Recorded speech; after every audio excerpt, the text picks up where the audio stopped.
महापौरांच्या भाई प्रसिद्धीसाठी आता माझी फ्रेम 25 बघ लाख ना. रुपये पालिका खर्च करणार आहे. या सगळ्या संदर्भात प्रस्तावाने तो आज बरोबर आहे. आलेला आहे.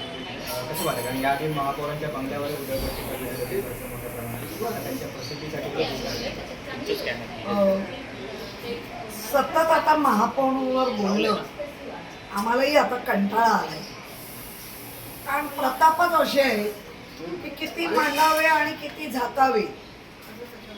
मुळामध्ये माझ्या हातामध्ये प्रस्ताव आहे. त्या प्रस्तावामध्ये हा स्थायी समितीचा प्रस्ताव आहे. त्याच्यात 25,12,000 ही संख्या महापौर कार्यालयीन कामासाठी महापौर कार्यालयाच्या बघ ना फ्रेम बघ. मी नाही येत आहे ना. समाज माध्यम हाताळणी करू. त्याच्या आधी 10 लाख आणि समथिंग वर असे पैसे गेल्या 3 महिन्यात दिले. आता हा वर्षभरासाठी आहे. हा 25,12,000 हा प्रस्ताव आहे. आणि तुमच्या माध्यमातून मी ऐकते की महापौर म्हणतायत की हे माझं नाहीच आहे. पण नेमकं करताय कोण? तीन तिगाडी आणि गाडी बिगाडी असं भाजपचं चाललंय का? भाजपामध्ये स्थायी समिती काय बोलतो ते सभागृह नेत्याला माहिती नाही. सभागृह नेता काय म्हणतो ते महापौराला माहिती नाही. महापौर काय म्हणतात ते दोघांनाही माहिती. आमच्या बरोबरचा संवादच नाही. पण नेमकं काय चाललंय काय? अरे ही महापालिका आहे.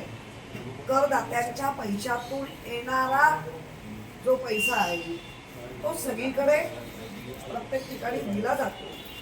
परंतु महापौरांच्या प्रसिद्धीसाठी एका वर्षाला जर 40-45 लाख वापरले जाणार असतील तर प्रसिद्धी म्हणजे काय? जिथे महापौर जातात, कोणाला भटजीला भेटतात, यांना भेटतात, मुलींना भेटतात, ही प्रसिद्धी आहे का? महापालिकेने पण ठरवलं पाहिजे की हे बाल हट्ट कधीपर्यंत पुरवणार आणि पुरवण्याचा हे मुंबईकरांच्या निधी देण्याचं काम विचारपूर्वक नको व्हायला. महापौरांना प्रसिद्धी दिली पाहिजे, पण त्याच्यासाठी असे वारे माप खर्च असेल तर हे बरोबर. महापौरांच्या कार्यालयाकडून जे स्पष्टीकरण आलंय त्यात ते म्हणतायत की हा महापौरांच्या प्रसिद्धीचा स्वतंत्र खर्च नाही, तर बीएमसीच्या संपूर्ण सोशल मीडिया व्यवस्थापनासाठी खर्च आहे. मात्र जे प्रस्ताव आहे त्यात केवळ महापौरांच्या कार्यालयाचा एवढाच उल्लेख आहे. त्यामुळे तफावत आहे. पूर्ण तफावत आहे. एकतर प्रशासन खोटं बोलतंय आणि महापौर खरं बोलतंय, किंवा महापौर खोटं बोलतंय आणि प्रशासन खरं बोलतंय. आता ते प्रशासनाने सांगावं, कारण काल असंच चाललेलं. हा खोटं बोलतोय, तो तरी खरं आहे. मग आज तर अगदी ऐरणीवर आलेला प्रश्न आहे, कोण खरं बोलतोय आणि कोण खोटं बोलतोय आणि मुंबईकरांच्या पैशाची का लूट करताय.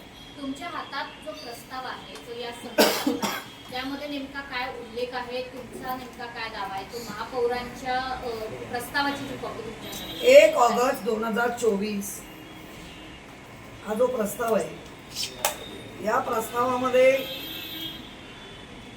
स्थायी समितीचा प्रस्ताव आणि याच्यामध्ये सरळ उघड लिहिलंय महापौरांच्या कार्यालयाच्या समाज माध्यम हाताळणी करता दिनांक 1 ऑगस्ट हे बघा. हा पेपर माझ्या घरचा नाहीये.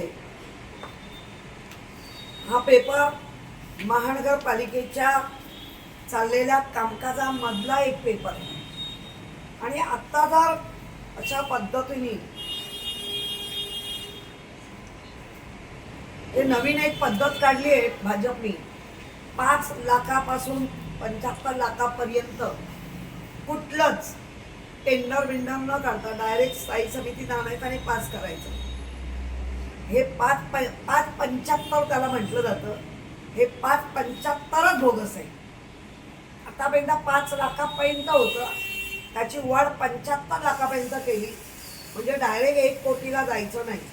5 कोटी तुम्हाला खर्च करायचे असतील तर 5.75 चे असे 5-4 ठराव आणायचे. असे आणि लोकांची लूट करायची.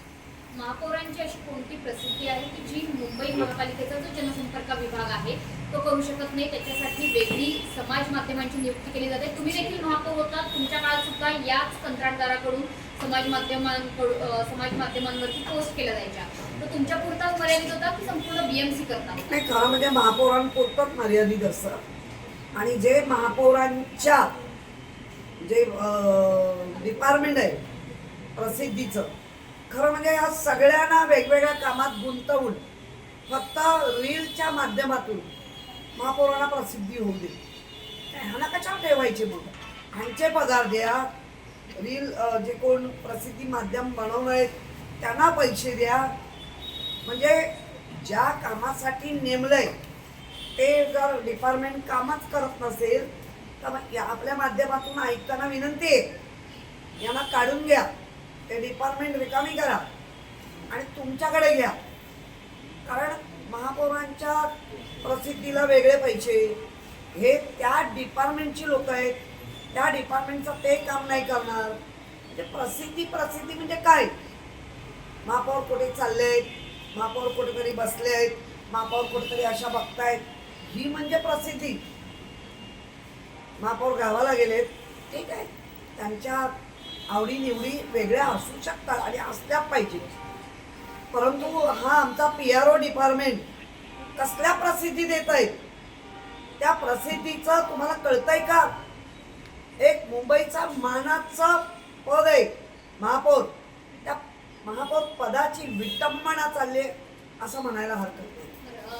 ताई, आपण बघितलं तर त्याच्या आधी देखील 50,000चे त्यांना सेपरेट PA हवे होते, त्यावेळी देखील असाच प्रस्ताव समोर आला आणि तो प्रस्ताव देखील नंतर काही झालं नाही कारण विरोधकांनी टीका केली.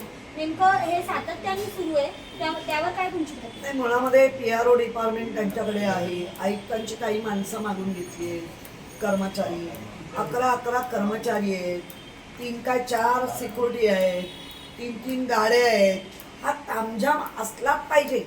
माझ्या वेळेला मी फॅमिली गाडी नाकारली होती, मला फॅमिली गाडी नव्हती, त्यामुळे माझ्या फॅमिली गाडीबरोबर जाणारा सिक्युरिटी, तो लागणारा ड्रायव्हर, 2 त्या 3 ड्रायव्हर लागतात, हे सगळं मी माफ केलं होतं. माझं मानधन हे सगळं मुंबईकरांना दिलं होतं. या सगळ्या गोष्टीला फाट मारून उलट दात्याची भूमिका असली पाहिजे महापौरांची, तर ही घेत्याची भूमिका आहे. द्या द्या. ताई, 2 महत्त्वाचे प्रस्ताव महापालिकेत मंजूर झाले आणि ते मध्यरात्री मंजूर झाले. एक म्हणजे बेस्टच्या खाजगीकरणाचा PPP तत्वावरती विकासाचा प्रस्ताव आणि दुसरा म्हणजे फुटबॉल ग्राउंड, ज्या आदित्य ठाकरेंनी प्रचंड विरोध केलेला आहे आणि कोर्टात हे प्रकरण न्यायप्रविष्ट असताना याचा प्रस्ताव मंजूर झाला. खरं म्हणजे फार चुकीचं घडलंय. कुठलंही प्रकरण जेव्हा न्याय प्रविष्ट राहतं तर त्या न्याय प्रविष्टाचा विषय रिफर बॅक करावा लागतो, करायचा असतो. परंतु ह्यांच्या धाडस एवढं वाढलंय की आम्ही काहीही केलं तरी आम्हाला वाचवणारे दिल्लीश्वर आहेत. या मोठ्या धाडसावर कुठलंही महापालिकेत धाडस होतंय. मुळात माझा पण प्रश्न आहे, मुख्यमंत्री हे शिस्तबद्ध मुख्यमंत्री, त्यांना तरी हे आवडतंय का की त्यांचाही सपोर्ट आहे? मग आता फुटबॉल ग्राउंड बाबतीत नेमका तुम्ही काय भूमिका घेणार? आम्ही कोर्टाकडे न्याय मागितलाय आणि कोर्ट या मुंबईत ओपन पेस अशी कोणाच्याही बंदिस्त करून कोणाच्याही घशात जाऊ देणार नाही, ही आम्हाला कोर्टावरती खात्री आहे आणि आम्ही त्याचा पाठपुरावा करणार. बेस्टच्या खाजगीकरणाचा प्रस्ताव सुद्धा मंजूर झाला, त्याला पाठिंबा आहे, त्याच्या बाबतीत भूमिका काय? बेस्टच्या 22 डेपो 60 वर्षासाठी निव्वळ आणि निव्वळ मॉल बांधा, हे करा ते करा आणि पैसा जनरेट करा. तो जनरेट झालेला पैसा मग आम्ही त्यांचे ग्रॅज्युटी देणार आहोत. आम्ही त्यांचं तसं बघाल तर BSTच्या बाबत राहुल शेवाळे असताना त्यांनी कर्ज रोखाणी पैसे दिले होते स्टँडिंग. यशोधर फणसे जेव्हा आले 100 कोटी हे अनुदान स्वरूपात आम्ही दिले, ते 1000 कोटीपर्यंत अनुदान स्वरूपात नेले. आता यांचं असं झालंय, जी काही तिजोरी उघडेल की फक्त आणि फक्त आमच्या म्हणजे स्वतःच्या महापौर असतील बाकी ह्या सेवेसाठीच असेल, नागरिकांच्या सेवेसाठी इथे काही नसेल. बरं, तो प्रस्ताव आणताना सविस्तर प्रस्ताव आणायला पाहिजे होता. हे डेपो आपण लीज 60 वर्षाची, आतापर्यंत अनेक आपण गोष्टी दिल्या, चुका घडल्या, त्या आपण गेल्या 2012 ते 17 आणि 17 ते आतापर्यंत पण पुन्हा त्या चुका केल्या नाहीत. कारण त्या गोष्टी पुन्हा येत नाही, परत येणार नाही.